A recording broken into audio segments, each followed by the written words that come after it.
Paper 5. God's relation to the individual. If the finite mind of man is unable to comprehend how so great and so majestic a God as the Universal Father can descend from his eternal abode in infinite perfection to fraternize with the individual human creature, then must such a finite intellect rest assurance of divine fellowship upon the truth of the fact that an actual fragment of the living God resides within the intellect of every normal-minded and morally conscious Urantia mortal. The indwelling thought adjusters are a part of the eternal deity of the Paradise Father. Man does not have to go farther than his own inner experience of the soul's contemplation of this spiritual reality presence to find God and attempt communion with him. God has distributed the infinity of his eternal nature throughout the existential realities of his 6 absolute coordinates, but he may at any time make direct personal contact with any part or phase or kind of creation through the agency of his pre-personal fragments. And the eternal God has also reserved to himself the prerogative of bestowing personality upon the divine creators and the living creatures of the universe of universes, while he has further reserved the prerogative of maintaining direct and parental contact with all these personal beings through the personality circuit. 1. The approach to God. The inability of the finite creature to approach the infinite Father is inherent, not in the Father's aloofness, but in the finiteness and material limitations of created beings. The magnitude of the spiritual difference between the highest personality of universe existence and the lower groups of created intelligences is inconceivable. Were it possible for the lower orders of intelligence to be transported instantly into the presence of the Father himself, they would not know they were there. They would there be just as oblivious of the presence of the Universal Father as where they now are. There is a long, long road ahead of mortal man before he can consistently and within the realms of possibility ask for safe conduct into the paradise presence of the Universal Father. Spiritually, man must be translated many times before he can attain a plane that will yield a spiritual vision which will enable him to see even any one of the 7 master spirits. Our Father is not in hiding. He is not in arbitrary seclusion. He has mobilized the resources of divine wisdom in a never-ending effort to reveal himself to the children of his universal domains. There is an infinite grandeur and an inexpressible generosity connected with the majesty of his love, which causes him to yearn for the association of every created being who can comprehend, love, or approach him. And it is therefore the limitations inherent in you, inseparable from your finite personality and material existence, that determine the time and place and circumstances in which you may achieve the goal of the journey of mortal ascension and stand in the presence of the Father at the center of all things.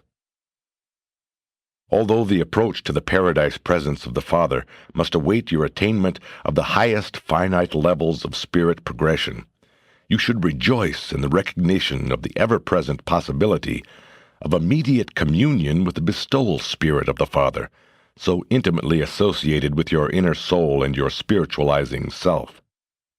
The mortals of the realms of time and space may differ greatly in innate abilities and intellectual endowment. They may enjoy environments exceptionally favorable to social advancement and moral progress, or they may suffer from the lack of almost every human aid to culture and supposed advancement in the arts of civilization. But the possibilities for spiritual progress in the ascension career are equal to all. Increasing levels of spiritual insight and cosmic meanings are attained quite independently of all such socio-moral differentials of the diversified material environments on the evolutionary worlds. However, Urantia mortals may differ in their intellectual, social, economic, and even moral opportunities and endowments, forget not that their spiritual endowment is uniform and unique. They all enjoy the same divine presence of the gift from the Father, and they are all equally privileged to seek intimate personal communion with this indwelling spirit of divine origin, while they may all equally choose to accept the uniform spiritual leading of these mystery monitors.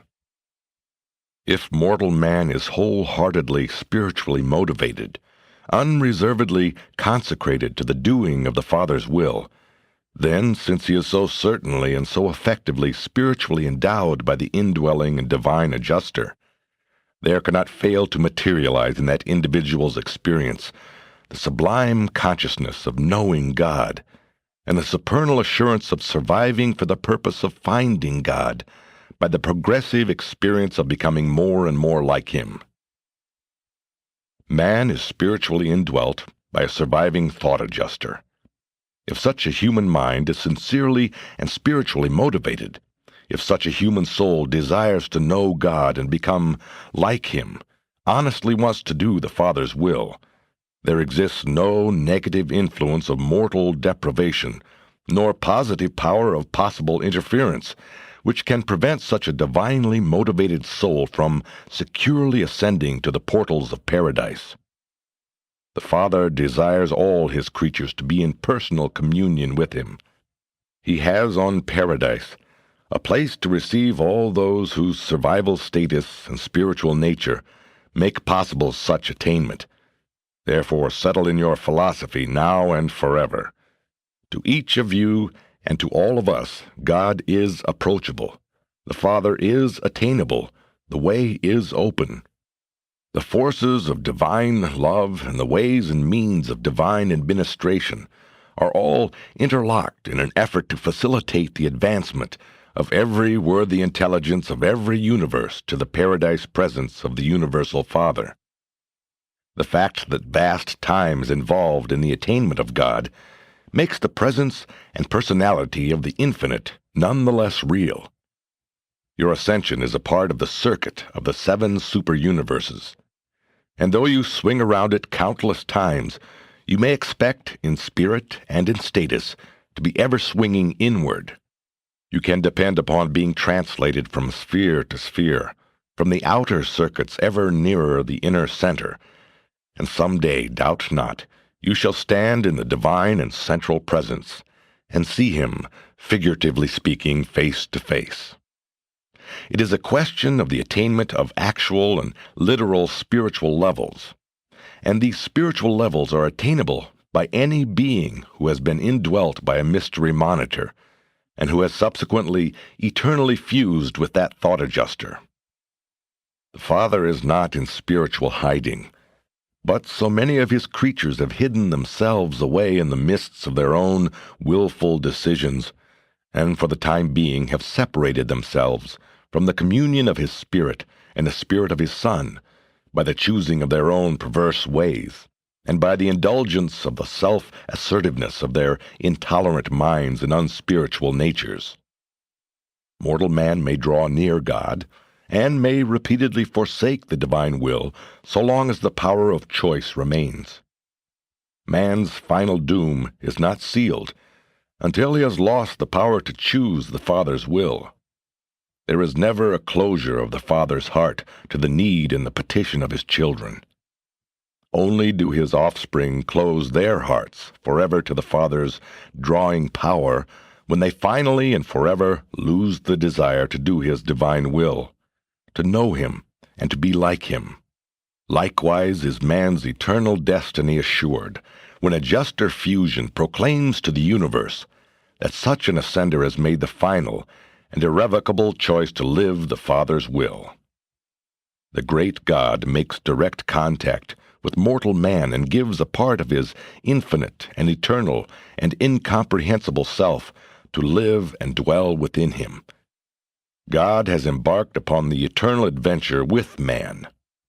If you yield to the leadings of the spiritual forces in you and around you, you cannot fail to attain the high destiny established by a loving God as the universe goal of His ascendant creatures from the evolutionary worlds of space. 2. The presence of God. The physical presence of the infinite is the reality of the material universe. The mind presence of deity must be determined by the depth of individual intellectual experience and by the evolutionary personality level. The spiritual presence of divinity must of necessity be differential in the universe. It is determined by the spiritual capacity of receptivity and by the degree of the consecration of the creature's will to the doing of the divine will. God lives in every one of his spirit-born sons. The paradise sons always have access to the presence of God, the right hand of the Father, and all of his creature personalities have access to the bosom of the Father.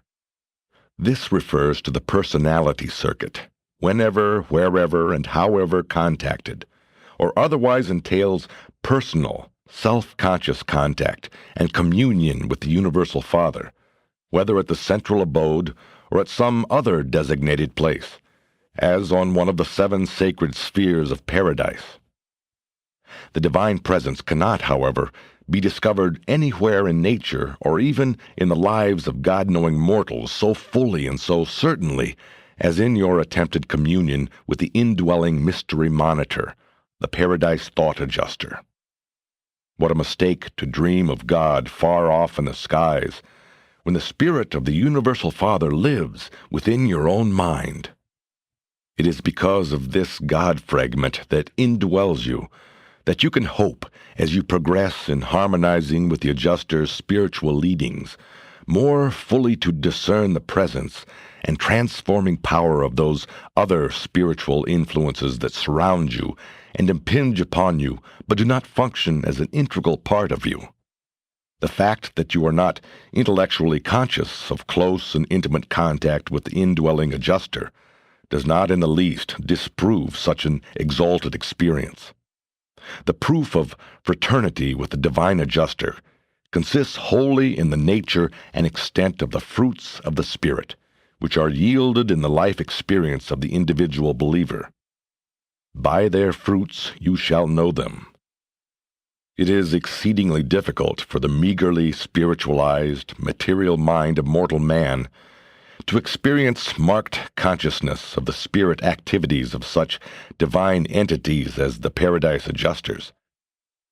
As the soul of joint mind and adjuster creation becomes increasingly existent, there also evolves a new phase of soul consciousness, which is capable of experiencing the presence and of recognizing the spirit leadings and other supermaterial activities of the mystery monitors.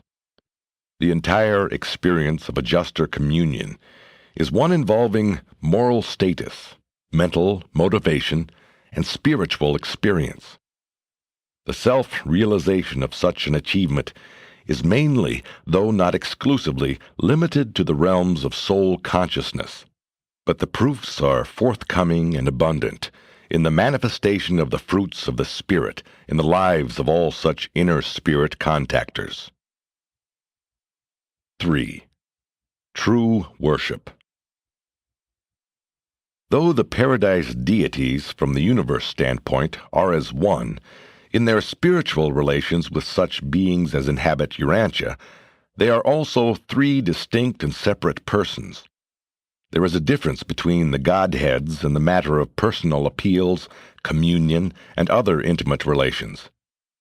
In the highest sense, we worship the Universal Father and Him only. True, we can and do worship the Father as He is manifested in His Creator sons, but it is the Father directly or indirectly who is worshipped and adored. Supplications of all kinds belong to the realm of the Eternal Son and the Son's spiritual organization. Prayers, all formal communications, everything except adoration and worship of the Universal Father are matters that concern a local universe. They do not ordinarily proceed out of the realm of the jurisdiction of a Creator Son. But worship is undoubtedly encircuited and dispatched to the person of the Creator by the function of the Father's personality circuit. We further believe that such registry of the homage of an adjuster indwelt creature is facilitated by the Father's spirit presence. there exists a tremendous amount of evidence to substantiate such a belief.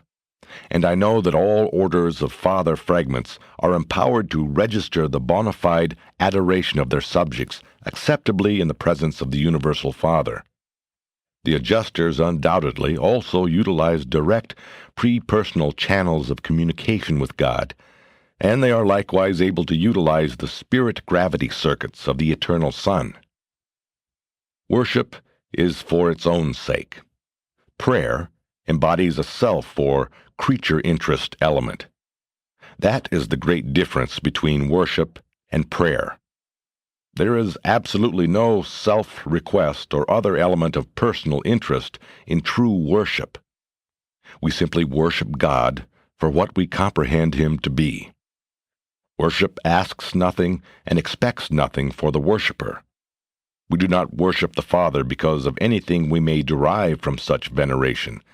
We render such devotion and engage in such worship as a natural and spontaneous reaction to the recognition of the Father's matchless personality, and because of His lovable nature and adorable attributes. The moment the element of self-interest intrudes upon worship, that instant devotion translates from worship to prayer, and more appropriately should be directed to the person of the Eternal Son or the Creator Son. But in practical religious experience, there exists no reason why prayer should not be addressed to God the Father as a part of true worship. When you deal with the practical affairs of your daily life, you are in the hands of the spirit personalities having origin in the third source and center. You are cooperating with the agencies of the conjoint actor. And so it is, you worship God, pray to and commune with the Son, and work out the details of your earthly sojourn in connection with the intelligences of the infinite Spirit operating on your world and throughout your universe. The Creator or Sovereign Sons, who preside over the destinies of the local universes, stand in the place of both the Universal Father and the Eternal Son of Paradise. These universe sons receive, in the name of the Father, the adoration of worship, and give ear to the pleas of their petitioning subjects throughout their respective creations. To the children of a local universe, a Michael Son is, to all practical intents and purposes, God. He is the local universe personification of the Universal Father and the Eternal Son. The Infinite Spirit maintains personal contact with the children of these realms through the universe spirits, the administrative and creative associates of the Paradise Creator Sons. Sincere worship connotes the mobilization of all the powers of the human personality under the dominance of the evolving soul and subject to the divine directionization of the associated thought adjuster. The mind of material limitations can never become highly conscious of the real significance of true worship. Man's realization of the reality of the worship experience is chiefly determined by the developmental status of his evolving immortal soul. The spiritual growth of the soul takes place wholly independently of the intellectual self-consciousness. The worship experience consists in the sublime attempt of the betrothed adjuster to communicate to the Divine Father the inexpressible longings and the unutterable aspirations of the human soul, the conjoint creation of the God-seeking mortal mind and the God-revealing immortal adjuster. Worship is, therefore, the act of the material mind's assenting to the attempt of its spiritualizing self under the guidance of the associated Spirit to communicate with God as a faith son of the Universal Father. The mortal mind consents to worship. The immortal soul craves and initiates worship. The divine adjuster presence conducts such worship in behalf of the mortal mind and the evolving immortal soul. True worship, in the last analysis, becomes an experience realized on 4 cosmic levels: the intellectual, the morantial, the spiritual, and the personal, the consciousness of mind, soul, and spirit, and their unification in personality. 4. God in religion. The morality of the religions of evolution drives men forward in the God quest by the motive power of fear. The religions of revelation allure men to seek for a God of love because they crave to become like Him. But religion is not merely a passive feeling of absolute dependence and surety of survival. It is a living and dynamic experience of divinity attainment, predicated on humanity service. The great and immediate service of true religion is the establishment of an enduring unity in human experience, a lasting peace, and a profound assurance. With primitive man, even polytheism is a relative unification of the evolving concept of deity. Polytheism is monotheism in the making. Sooner or later, God is destined to be comprehended as the reality of values, the substance of meanings, and the life of truth. God is not only the determiner of destiny, He is man's eternal destination. All non-religious human activities seek to bend the universe to the distorting service of self.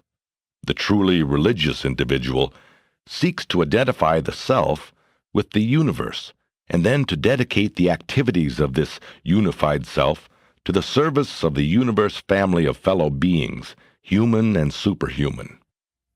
The domains of philosophy and art intervene between the non-religious and the religious activities of the human self. Through art and philosophy, the material-minded man is inveigled into the contemplation of the spiritual realities and universe values of eternal meanings. All religions teach the worship of deity and some doctrine of human salvation.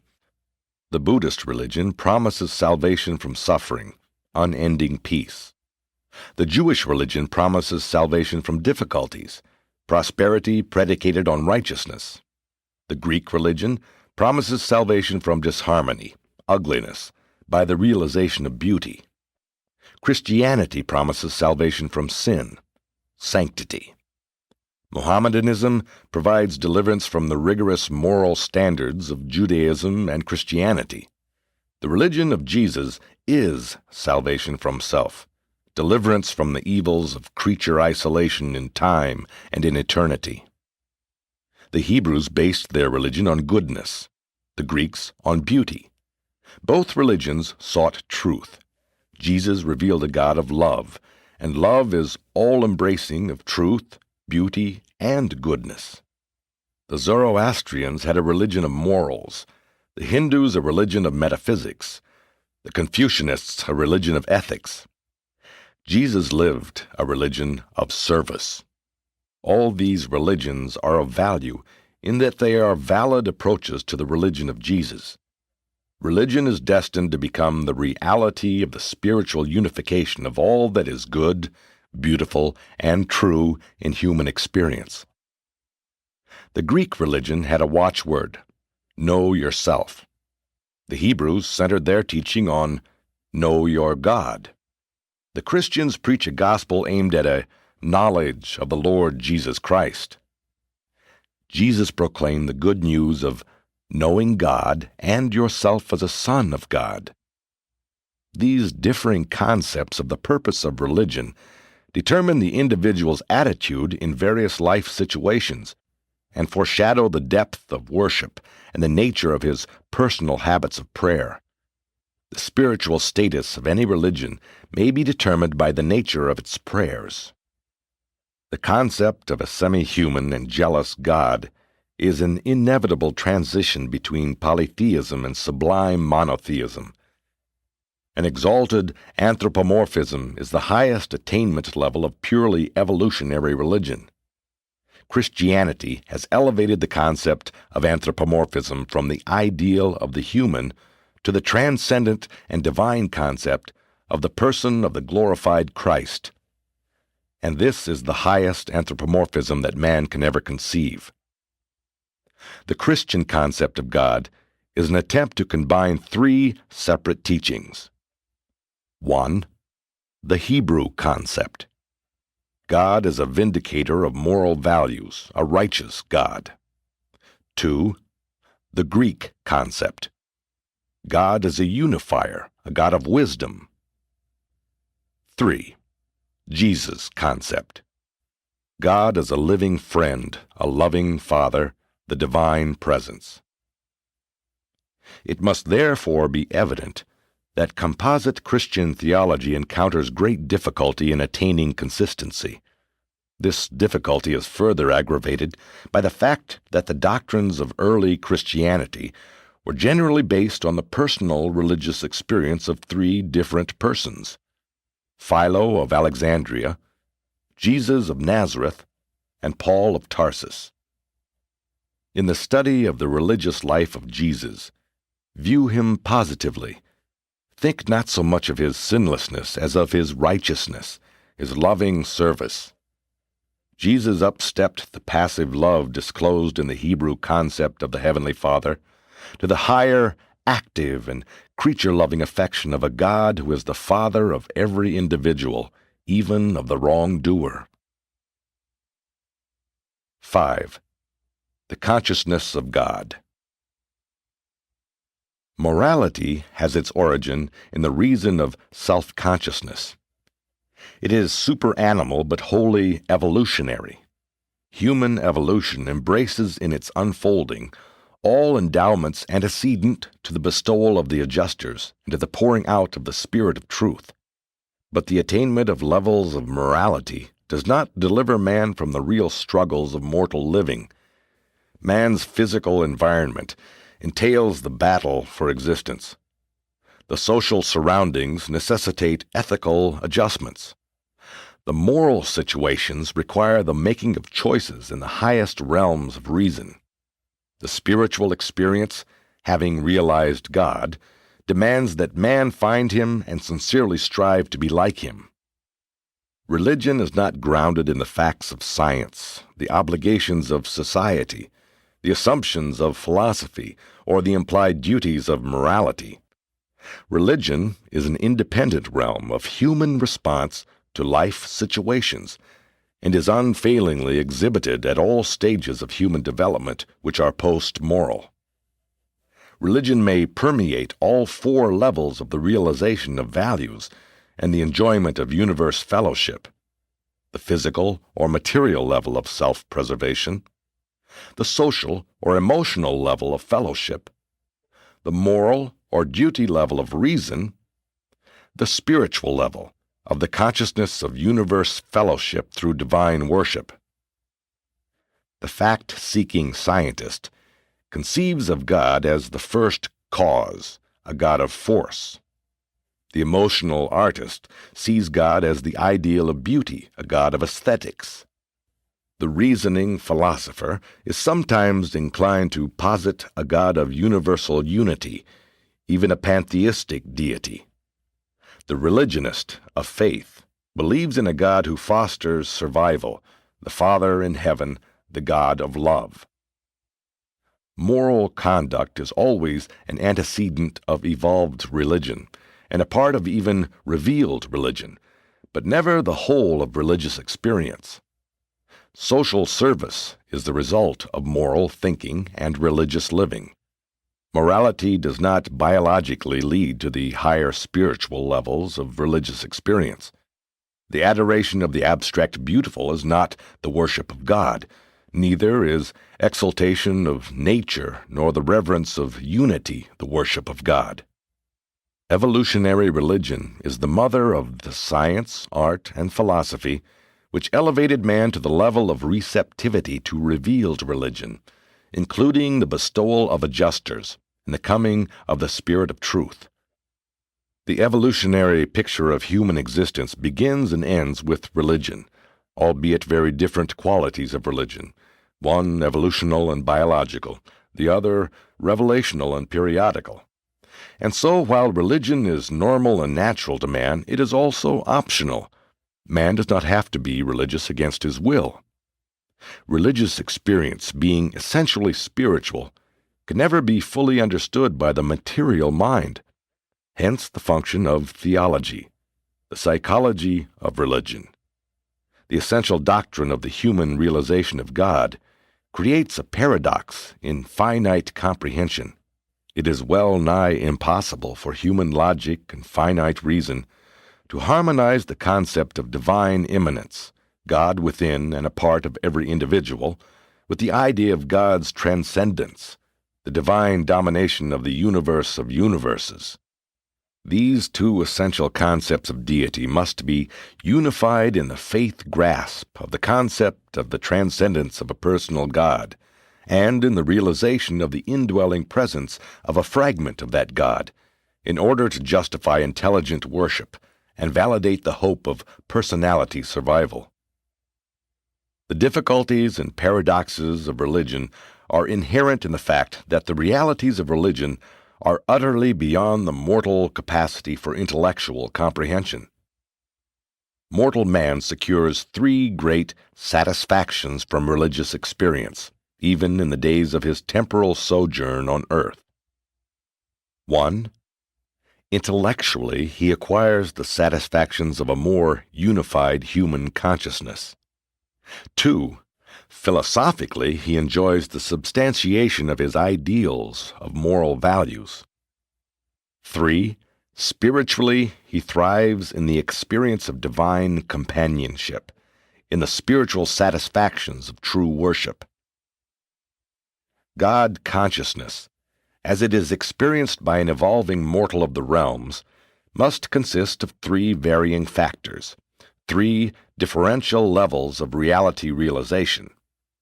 There is first the mind consciousness, the comprehension of the idea of God. Then follows the soul consciousness, the realization of the ideal of God. Last dawns the spirit consciousness, the realization of the spirit reality of God. By the unification of these factors of the divine realization, no matter how incomplete, the mortal personality at all times overspreads all conscious levels with the realization of the personality of God. In those mortals who have attained the core of the finality, all this will in time lead to the realization of the supremacy of God, and may subsequently eventuate in the realization of the ultimacy of God, some phase of the absonite superconsciousness of the Paradise Father. The experience of God consciousness remains the same from generation to generation, but with each advancing epoch in human knowledge, the philosophic concept and the theologic definitions of God must change. God knowingness, religious consciousness, is a universe reality. But no matter how valid, real, religious experience is, it must be willing to subject itself to intelligent criticism and reasonable philosophic interpretation. It must not seek to be a thing apart in the totality of human experience.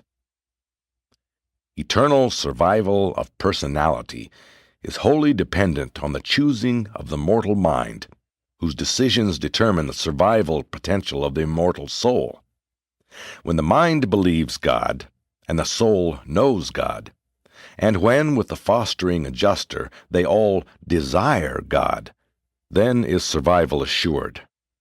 Limitations of intellect, curtailment of education, deprivation of culture, impoverishment of social status, even inferiority of the human standards of morality resulting from the unfortunate lack of educational, cultural, and social advantages, cannot invalidate the presence of the divine spirit in such unfortunate and humanly handicapped but believing individuals. The indwelling of the mystery monitor constitutes the inception and ensures the possibility of the potential of growth and survival of the immortal soul. The ability of mortal parents to procreate is not predicated on their educational, cultural, social, or economic status. The union of the parental factors under natural conditions is quite sufficient to initiate offspring. A human mind discerning right and wrong, and possessing the capacity to worship God in union with the divine adjuster, is all that is required in that mortal to initiate and foster the production of his immortal soul of survival qualities, if such a spirit-endowed individual seeks God and sincerely desires to become like him, honestly elects to do the will of the Father in heaven. 6. The God of Personality. The Universal Father is the God of personalities. The domain of universe personality, from the lowest mortal and material creature of personality status to the highest persons of creator dignity and divine status, has its center and circumference in the Universal Father. God the Father is the bestower and the conservator of every personality. And the Paradise Father is likewise the destiny of all those finite personalities who wholeheartedly choose to do the divine will, those who love God and long to be like him. Personality is one of the unsolved mysteries of the universes. We are able to form adequate concepts of the factors entering into the makeup of various orders and levels of personality, but we do not fully comprehend the real nature of the personality itself. We clearly perceive the numerous factors which, when put together, constitute the vehicle for human personality, but we do not fully comprehend the nature and significance of such a finite personality. Personality is potential in all creatures who possess a mind endowment ranging from the minimum of self-consciousness to the maximum of God consciousness. But mind endowment alone is not personality. Neither is spirit nor physical energy. Personality is that quality and value in cosmic reality, which is exclusively bestowed by God the Father upon these living systems of the associated and coordinated energies of matter, mind, and spirit. Neither is personality a progressive achievement. Personality may be material or spiritual, but there either is personality or there is no personality. The other than personal never attains the level of the personal, except by the direct act of the Paradise Father. The bestowal of personality is the exclusive function of the Universal Father, the personalization of the living energy systems which he endows with the attributes of relative creative consciousness and the free will control thereof. There is no personality apart from God the Father, and no personality exists except for God the Father.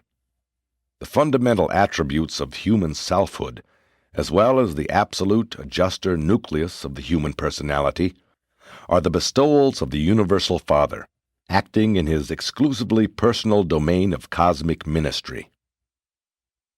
The adjusters of pre-personal status indwell numerous types of mortal creatures, thus ensuring that these same beings may survive mortal death to personalize as Urantia creatures, with the potential of ultimate spirit attainment.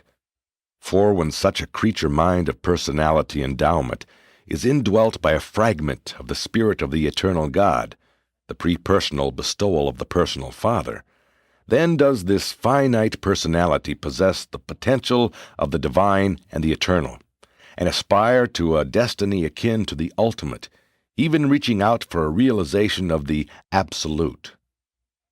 Capacity for divine personality is inherent in the pre-personal adjuster. Capacity for human personality is potential in the cosmic mind endowment of the human being. But the experiential personality of mortal man is not observable as an active and functional reality until after the material life vehicle of the mortal creature has been touched by the liberating divinity of the Universal Father, being thus launched upon the seas of experience as a self-conscious and a relatively self-determinative and self-creative personality. The material self is truly and unqualifiedly personal. The material self has personality and identity, temporal identity. The pre-personal spirit adjuster also has identity, eternal identity. This material personality and this spirit pre-personality are capable of so uniting their creative attributes as to bring into existence the surviving identity of the immortal soul. Having thus provided for the growth of the immortal soul, and having liberated man's inner self from the fetters of absolute dependence on antecedent causation, the Father stands aside. Now, man having thus been liberated from the fetters of causation response, at least as pertains to eternal destiny, and provision having been made for the growth of the immortal self, the soul, it remains for man himself to will the creation or to inhibit the creation of this surviving and eternal self, which is his for the choosing. No other being, force, creator, or agency in all the wide universe of universes can interfere to any degree with the absolute sovereignty of the mortal free will as it operates within the realms of choice regarding the eternal destiny of the personality of the choosing mortal. As pertains to eternal survival, God has decreed the sovereignty of the material and mortal will, and that decree is absolute. The bestowal of creature personality confers relative liberation from slavish response to antecedent causation, and the personalities of all such moral beings, evolutionary or otherwise, are centered in the personality of the Universal Father. They are ever drawn towards His paradise presence by that kinship of being which constitutes the vast and universal family circle and fraternal circuit of the eternal God. There is a kinship of divine spontaneity in all personality. The personality circuit of the universe of universes is centered in the person of the Universal Father, and the Paradise Father is personally conscious of and in personal touch with all personalities of all levels of self-conscious existence. And this personality consciousness of all creation exists independently of the mission of the thought adjusters. As all gravity is circuited in the Isle of Paradise, as all mind is circuited in the conjoint actor, and all spirit in the eternal Son, so is all personality circuited in the personal presence of the Universal Father. And this circuit unerringly transmits the worship of all personalities to the original and eternal personality. Concerning those personalities who are not adjuster indwelt, the attribute of choice liberty is also bestowed by the Universal Father, and such persons are likewise embraced in the great circuit of divine love, the personality circuit of the Universal Father. God provides for the sovereign choice of all true personalities. No personal creature can be coerced into the eternal adventure. The portal of eternity opens only in response to the free will choice of the free will sons of the God of free will. And this represents my efforts to present the relation of the living God to the children of time. And when all is said and done, I can do nothing more helpful than to reiterate that God is your universe Father, and that you are all His planetary children. This is the fifth and last of the series presenting the narrative of the Universal Father by a divine counselor of Uversa.